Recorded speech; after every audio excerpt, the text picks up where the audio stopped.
Hello guys, I am back with a new video और आखिरी video 2025 की। इससे बात नहीं आती है, हाँ, क्योंकि मैं इससे ज़्यादा अपलोड नहीं कर सकता हूँ। बताया छब ये भी बहुत दिनों के बाद आ रही, बट इसमें हम बात करेंगे, रीकैप करेंगे 2025 की 25 मूवी, 26 मूवी बताने वाला हूँ जो 2025 की तुम्हें देखनी चाहिए। और वो बहुत अंडररेटेड मूवीज़ हैं, तो बहुत ज़्यादा वो वाली मूवीज़ नहीं मिलेंगी जो सबने देखी होंगी, ठीक है। इसमें बहुत सारी वैसी मूवीज़ मिलेंगी जिनका तुमने नाम ही नहीं सुना हो या नाम ही सुन रखा होगा बस। तो हाँ, मूवी सारी अच्छी हैं, जिनको भी मैंने निकाल के रखा है, क्योंकि मैंने मेरी वॉचिंग लिस्ट थी अराउंड 78 की। मैंने उसमें 3 बार फिल्टर मारा है, तब भी मैं जाके 30 पर पहुंच पाया हूँ। तो तुम समझ सकते हो मैंने कितना फिल्टर आउट करा है चीज़ों को। हाँ, उसके बाद भी इतना ही निकला है, तो अगर थोड़ी 1-2 मूवी ऊपर हो जाए तो समझ जाना, ठीक है। तो स्टार्ट करते हैं पहली मूवी से। तो पहली मूवी है मलयालम इंडस्ट्री से सूक्ष्मदर्शिनी नाम की।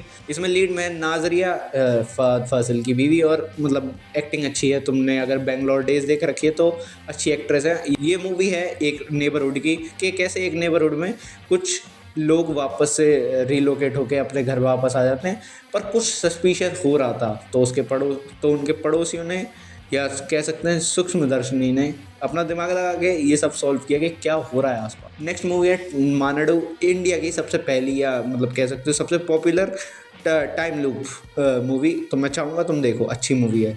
अगर तुम्हें नहीं पता तो इसमें विलन कौन है, सूर्या, एस जे सूर्या। नहीं जानते? स्पाइडर देखिए उसका विलन। और नहीं जानते तो सूर्या सैटरडे में जो विलन होता है, वो लेजेंडरी विलन। फिर आती है Hollywood movie a different man.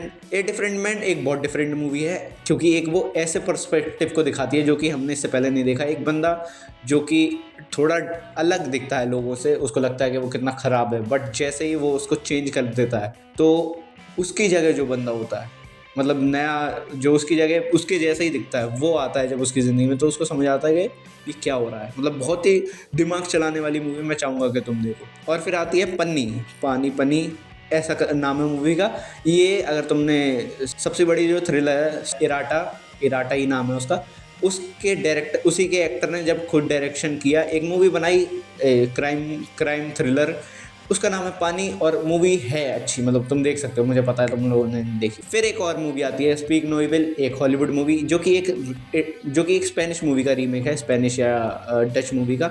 और मतलब बहुत ही, डच मूवी ओरिजिनल देखोगे जाके तो थोड़ी सैड एंडिंग मिलेगी, बट जो हॉलीवुड रीमेक है अच्छा है, मतलब तुम्हें देखना चाहिए। पर हाँ, उसमें कुछ कैरेक्टर्स को पुसी बना दिया है। कॉर्पोरेट वर्ल्ड में तुम हो तो एक ऑफिस की स्टोरी है, कि एक ऑफिस में एक बॉस का मर्डर हो जाता है। अब शक जाता है सभी पे, तो किसने करा होगा उन सब में से मर्डर, ये आपको मिलेगा गोलम में। और जो कि एक अच्छा एक्सपीरियंस है। एग्जीक्यूशन नॉर्मल मूवी से डिफरेंट है, इसलिए मैंने इसमें रखा। और फिर 2 मूवीज़ आती है एक ही जगह पे, मैं रखना चाहूँगा इनको। 420 आईपीसी, नहीं तो तुम सेम एक्टर की देख सकते हो। 420 आईपीसी, नहीं तो देख सकते हो भेजा फ्राई 2। भेजा फ्राई 2 मेरी पर्सनल फेवरेट है, मैंने बहुत पहले देखी थी, पर मेरे को तब पसंद आई थी। अगर तुम्हें देखना है कुछ यूट्यूब पे फ्री, तो यू गो फॉर दैट। तो अगर तुम्हें बहुत ही पसंद है मनोज वाजपेयी की एक्टिंग, तो तुम्हें देखनी चाहिए डायल 100। उसमें नीना मिश्रा, नीना जी भी हैं, ठीक है। तो वो मूवी यूट्यूब पे फ्री मिल जाएगी, और मैंने वहीं देखी थी, तो इसलिए मैं रखना चाहूँगा। ये मूवी मेरे को लगती है कम चली है। और अगर तुम्हें मलयालम सिनेमा बहुत ज़्यादा पसंद है, जब मम्मूटी को तुम जानते हो, एक मूवी में उनका पुराने टाइम का कैमियो है, जो कि उन्हें भी नहीं पता होगा। रेखा चित्रम मूवी का नाम है, कि एक लड़की जो सपने लेके आई होती है कि उसे एक्ट्रेस बनना है, और वो एक दिन गायब हो जाती है, और फिर उसका लिंक निकलता है 40 साल बाद एक मर्डर में। कैसे ये दोनों चीज़ें कनेक्टेड हैं, वो तुम्हें पता चलेगा मूवी देखने के बाद। रेखा चित्रम मूवी का नाम। और अभी के टाइम में तुमने देखा होगा डूड, जिसकी मूवी थी, हाँ मैं उन्हीं की बात कर रहा हूँ, प्रदीप रंगनाथन। उनकी एक मूवी आई थी ड्रैगन करके, शुरुआत के first half of the year, और मूवी बहुत तगड़ी थी। उसको मैं रखना चाहूँगा। डूड को मैंने इस लिस्ट में ऐड नहीं करा है, क्योंकि मेरे को नहीं लगता, क्योंकि डूड सेम पैलेट को लेके चलती है, और मैं कुछ चीज़ों से बिल्कुल एग्री नहीं करता हूँ। वो फेक शादी करना नॉट मुझे मूवी में भी मैं नहीं जस्टिफाई समझ सकता। एक मूवी है आइडेंटिटी, टोबिनो थॉमस की, मुझे पर्सनली पसंद आई, शायद से तुम्हें पसंद आए। एक तरीके से आइडेंटिटी में जो टोबिनो थॉमस का कैरेक्टर है, वो बहुत ज़्यादा समझदार और शार्प दिखाया है। उसके साथ, उसके घर वालों के साथ कुछ बुरा होता है, और फिर वो उसको सॉल्व करते करते एक एंड पे पहुँचता है। हाँ, और फिर वो कुछ और एंड निकलता, तो देखनी चाहिए। और जब हम इंडियन सिनेमा, हॉलीवुड सिनेमा घूम ही चुके हैं, तो थोड़ा और बाहर चलते हैं, कोरिया। तो हाँ, ओल्ड बॉय मैंने देखी, मेरे को पसंद आई। और मतलब पसंद आई स्टोरी वाइज के, मतलब ऐसा कुछ पहली बार देखा मैंने, मतलब ओल्ड बॉय मैंने देखी नहीं थी और मैंने इसका रिव्यू भी कराया, तो देखना ज़रूर। और फिर जब उसी सिनेमा में घूम रहा था तो मेरे को पता चला कि एक जो ये हीरो है ओल्ड बॉय में, उन्हीं की एक मूवी है जिसमें ये विलन बने हैं, आई सॉ द डेविल। और एक था विलन देखिए, हाँ उसी का ओरिजिनल पार्ट जो है वो है आई सॉ द डेविल। हाँ, और मूवी मतलब हॉरिफाइंग जाती है, कुछ कुछ सीन तो तुम्हें लगेंगे कि मतलब तुमने जो वो क्राइम स्टोरी सुनी होंगी ना, वैसा उठा के ही सीधा यहीं देख लिया तुमने। और मतलब इतनी सारी मूवीज़ हो गई थी, कोरियन हो गई थी, फिर मेरे को याद आया कि अक्षय पाजी ने भी कुछ डाला है, पर अक्षय पाजी की हाउसफुल 5 और ये सारी मूवीज़ अच्छी नहीं लगी मुझे, तो पर्सनली लगी। बस एक मूवी स्टैंड आउट कर जाती है पूरे साल में उनकी, वो है केसरी 2, क्योंकि वो भी मैं उनकी एक्टिंग तो थी। दूसरा सबसे मेजर पॉइंट जो मेरे को अच्छा लगा, वो जो सीक्वेंस है, वो मैसेकर जो दिखाने वाला सीन है, वो बहुत ज़्यादा अच्छे से दिखाया है। इससे ज़्यादा अच्छा सिर्फ उधम सिंह में था, और फिर यहाँ जो पेन दिखाया गया वो बस इसलिए, क्योंकि वहाँ आपको दर्द समझ आता है कि वहाँ क्या बीत रही होगी लोगों पे। और फिर चलते हैं तमिल तेलुगु कोई सिनेमा की तरफ, जहाँ पे हमारे नानी नेचुरल स्टार हैं, सॉरी नेचुरल स्टार नानी हैं।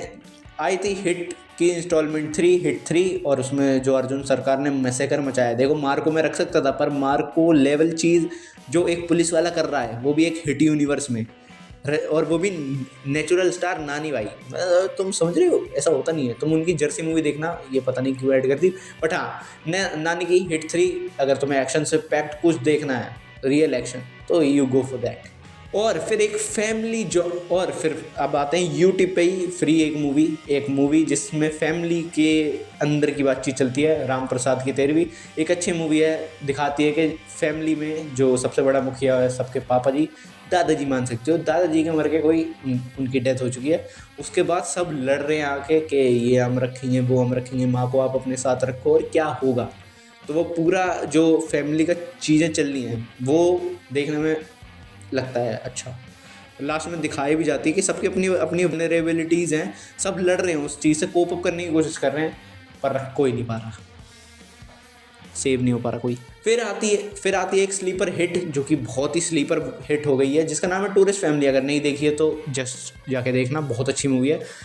मतलब एक तरीके से कहते हो गलत चीज़ प्रमोट हो रही है, क्योंकि श्रीलंका से कोई यहाँ आके रहने लग गया है, और पुलिस भी सपोर्ट कर रही है। आखिर में लोग जहाँ आसपास वाले हैं वो भी सपोर्ट कर रहे हैं, जो कि नेचुरली नहीं होता है, बट मूवी है, सिनेमा है, दिखा सकते हो। फिर आती है जुमानजी का इंडियन अडेप्टेशन, नहीं मतलब गेम ही है, मतलब वो गेम जो अडेप्टेशन है वही कह सकते हो कि हाँ इंडिया में उठा लिया गया है। और इसमें क्या होता है, आत्मा स्वैप हो जाती है। हाँ मतलब अगर हम 3 लोगों ने खेला, 1, 2 और तेरी एक्स ने, तो मैं तेरी एक्स बन जाऊँगा, तेरी एक्स तू बन जाएगी, और तू मैं बन जाऊँगा, पर रिजेक्ट तो तब भी तू हो ही रहा होगा, समझे। तो हाँ ये ऐसे ही कुछ हो रहा है, ठीक है। तो मूवी अच्छी है, कुछ चीज़ें बहुत अच्छी लगेंगी, तो गो फॉर इट। और एक मूवी आई थी DNA करके, कि एक बंदा जो अपने प्यार में हार बैठा है, अब उसके घर वालों ने उसकी शादी करा दी, क्योंकि वो बड़ा लड़का है, वो करना नहीं चाहता पर हो गई है। और एक लड़की जो थोड़ी मेंटली इश्यूज़ के साथ आई है, पर वो उसको अपनाता है और अच्छी लाइफ जीने की कोशिश करता है। पर जब उनका बेटा होता है वो गायब हो जाता है, किडनैप कर लिया जाता है, और फिर हमें पता चलता है कि ये सब चालू हुआ था सिर्फ एक पाइथन प्रोग्रामिंग से। तो हाँ मूवी देखना, मज़ा आएगा तुम्हें। यहाँ मैंने लिखा था इसलिए ही बोला। जॉन विक अपने घरों में सो रहा था, मस्त ज़िंदगी जी रहा था, पर वो ये ना, जॉन विक को अगर उस दिन कुत्ता नहीं मरता तो वो क्या होता, तो वो नोबडी होता, कि उसके साथ कुछ बुरा हो नहीं रहा था, पर वो इतना फ्रस्ट्रेटेड भी हो गया था अपनी लाइफ से कि क्या होता। तो इसलिए मैं चाहूँगा कि तुम नोबडी देखो, without any assumption, without any excitement, just जाओ नोबडी देखो, हॉटस्टार पे मिल जाएगी। और फिर एक एनिमेटेड मूवी जो मैंने इस साल देखी तो महाअवतार नरसिम्हा भी है, पर वो बहुत अच्छी मूवी है, अलग रखते हैं उसको। एक मूवी जो कि इंडियन नहीं होके भी मेरे को पसंद आई, द वाइल्ड रोबोट। एक एनिमेशन चीज़, एक एनिमेटेड मूवी जो बेसिक चीज़ होती है एक एनिमेटेड मूवी की, इमोशंस को कनेक्ट करवाना, वो बहुत बखूबी करती है, तो मैं देखनी चाहिए। हाँ, एक रोबोट और एक चूजे में कैसे माँ बेटे वाला बॉन्ड बन जाता है, और कैसे वो चलता भी है। और फिर आती है एक मूवी जो इस पूरे साल की सबसे रिलेटेबल मूवी लगेगी तुम्हें, अगर तुम इंसान हो तो, लिटरली 3 BHK मूवी का नाम है। कैसे एक फैमिली एक 3 BHK खरीदना चाहती है, पर उनकी ज़िंदगी ऐसी चलती है, नॉर्मली ही ऐसी चलती है जैसे तुम लोगों की चल रही होगी, कि वो सपना कब जाके पूरा होता भी है या नहीं। मूवी देखना, समझ आएगा क्यों बोल रहा हूँ, और उसमें सबके हिस्से का कुछ ना कुछ है, तो जस्ट वॉच इट। और फिर आए super hero, Indian super hero, जो कि इंडिया को रिप्रेजेंट कर सकता है सुपर हीरो जॉनरा में। लोका, हाँ मैं तुम्हारी ही बात कर रहा हूँ। प्रियदर्शनी जी, हाँ मैं आपकी बात कर रहा हूँ, क्योंकि और कोई नहीं है।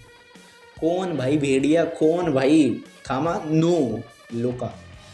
मैं अपने 100 रुपये के 100 रुपये लगाने को तैयार हूँ कि थामा, भेड़िया सॉरी, और स्त्री भी सॉरी। जो रिस्पेक्ट हमें लोका ने दी है भाई, मतलब ये वो गलत हो गया, बट समझ रहे हो ना। मैं बहुत एक्साइटेड हूँ कि उसका सेकंड पार्ट कैसा आएगा, जिसमें टोबिनो थॉमस और उसके 200 कुछ भाई उसकी जान के पीछे पड़े होंगे। गॉब्लिन, मैं तुम्हारे पास आना चाहता हूँ, ऐसा। और फिर रश्मिका मंदाना, इस साल में बहुत ही अंडररेटेड रहते हुए बहुत एवरेज सी एक्टिंग परफॉर्मेंस के साथ, बट जब वो छावा के बाद इसमें आई तो भाई मूवी एक नंबर। मूवी में जो सिचुएशंस हैं वो एक नंबर। मैं लड़का होके भी एक लड़की का प्रोस्पेक्टिव समझ पाया, और उस पर मैं डाउट, मतलब डाउट तो दूर की बात है, मैं फुल के अरे यू गो गर्ल, वो वाली स्पिरिट आ गई थी मेरे अंदर। और बताना भी चाहूँगा कि जो डायरेक्टर है वो खुद भी यू गो गर्ल मतलब लड़के ही हैं, हाँ।